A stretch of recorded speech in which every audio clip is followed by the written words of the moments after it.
Assalamualaikum warahmatullahi wabarakatuh. Ya sahabat Bunda yang dirahmati oleh Allah. Ya, ada sepasang suami istri yang tadinya hidup harmonis dan baik-baik saja. Tapi suatu hari ketika kehidupannya semakin mapan, si suami ini kepincut sama wanita lain.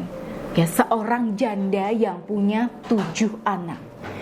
Nah, perselingkuhan ini terjadi bukan tiba-tiba, Bunda. Ya, tadinya si suami dan istrinya itu sama-sama sibuk dengan dunianya masing-masing. Si suami sibuk bekerja, si istri sibuk melanjutkan sekolahnya.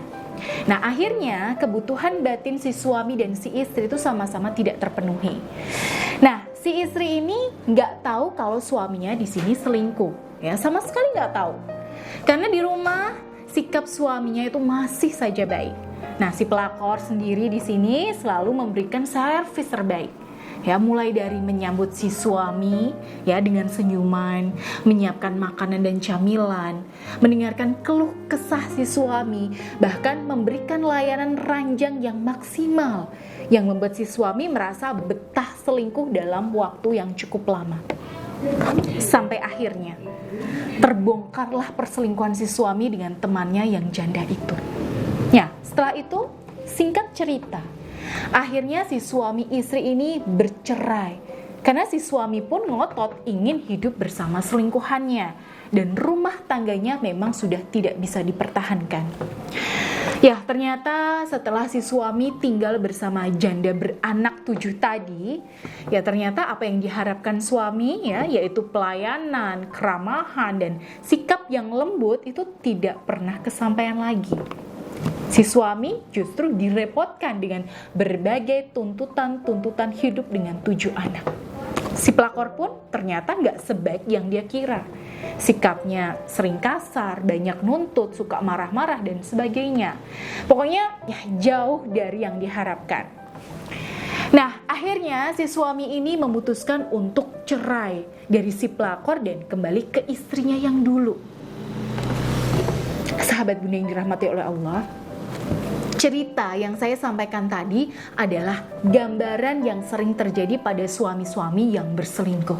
Ya, termasuk yang dialami klien-klien saya yang berkonsultasi dan memaharkan tasbih karma ar-Rahman dari saya. Sahabat Bunda, inilah yang membuat pelakor sering bikin suami peselingkuh itu kecewa. Dia menunjukkan kebaikannya itu hanya di awal saja, saat dia merasa masih punya kompetitor, yaitu istri syah dari si suami. Tapi begitu si istri sudah dicerai oleh si suami, pelakor ini merasa menang, merasa di atas angin dan mulai kelihatan aslinya. Sehingga dia mulai menunjukkan sikap kasar, nuntut, marah-marah, dan sebagainya. Nah, hikmah apa yang bisa diambil dari kisah ini? Bahwa jarang ada pelakor yang benar-benar tulus. Kebanyakan pelakor itu punya kepentingan saat dia menunjukkan kebaikan dirinya, dan ujungnya ya pasti kelihatan juga boroknya. Nah, itulah mengapa saya selalu menyarankan klien-klien saya untuk terus menunjukkan versi terbaik dirinya dan terus bermain cantik untuk mengambil hati suaminya kembali dari pelakor. Ya, karena pasti ada momennya di sini di mana suami mulai kecewa sama pelakor. Nah, kalau Bunda mengalami hal semacam ini, silahkan Bunda bisa berkonsultasi langsung dengan saya, dan insya Allah ya nanti saya bisa bantu Bunda dengan program bimbingan dari saya. Akhirul kalam, wassalamualaikum warahmatullahi wabarakatuh.